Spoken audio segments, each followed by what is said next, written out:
You've probably never heard my name, Elizabeth Banks. But if you lived in London back then, you might have known me as something else. A villain, a kidnapper, a thief worthy of the noose. At least, that's what the authorities wanted you to believe. My story begins at the Black Bull Inn, Piccadilly. The mistress of the Black Bull offered me work on site, and for 7 years that inn was my world. But I longed to see more, to live beyond the creak of tavern floors and the smell of spilled ale, so I left and took a new position at St. Mary le Strand, where I found love, marriage, and 4 children. For a brief, shimmering moment, I had a family, and then every one of them died. Afterward, I worked wherever I could. The 1 Bell Inn, the 5 Bells Tavern, homes, shops, anywhere near the Strand that would pay a penny for honest labour. And I swear upon my life, I wronged no one. Years later, I found some comfort in a second husband, a weary labourer carrying carcasses from Clare Market to Marylebone and the surrounding villages. When work was thin for me, I helped him. Because what else was I to do? We were old, we were tired. We carried our burdens together. One afternoon in 1750, after an odd job near Clare Market, I went looking for him. Thought I might help carry his load. And that is when she appeared. Tall, well-dressed, a brown camblet gown, a child by the hand, a bundle tucked beneath her arm.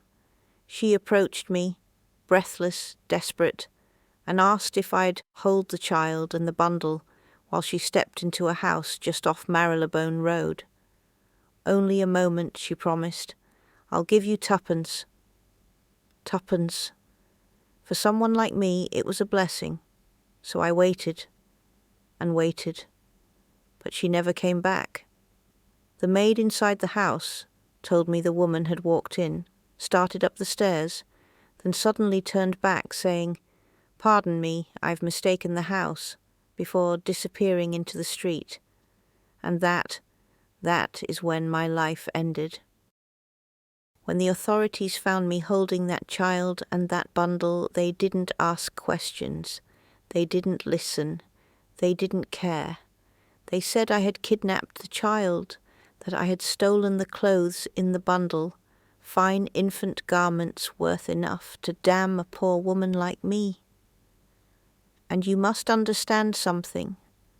Stealing clothes was a hanging crime, a capital offence. Women swung from the gallows for far less.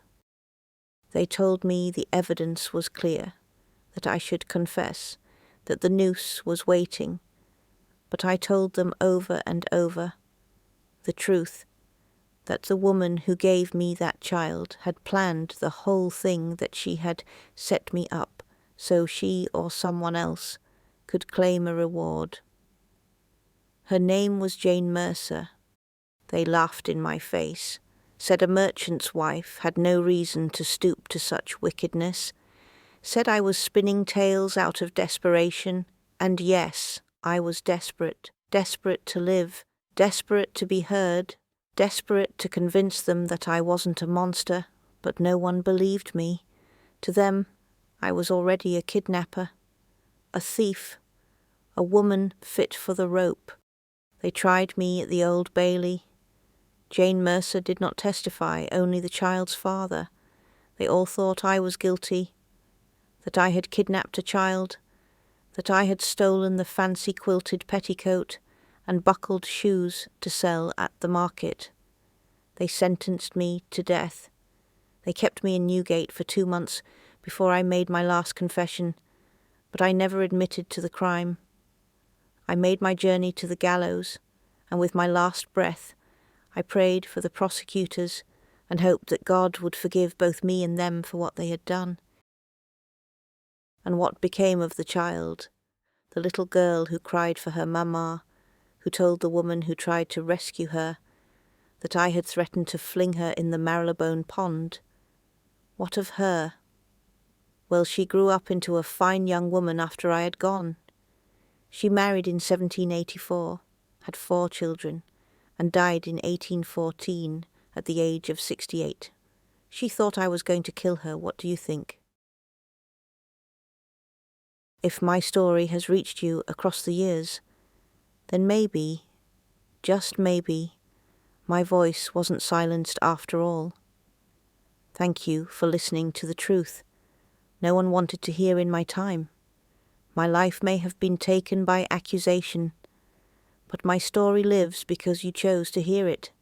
If you want to uncover more forgotten tales, more names erased, more voices buried by time, stay with this channel, because stories like mine are everywhere, waiting in old court records, dusty tavern ledgers, and the shadows of London's past. And perhaps, one day, another lost soul will find the justice I never did.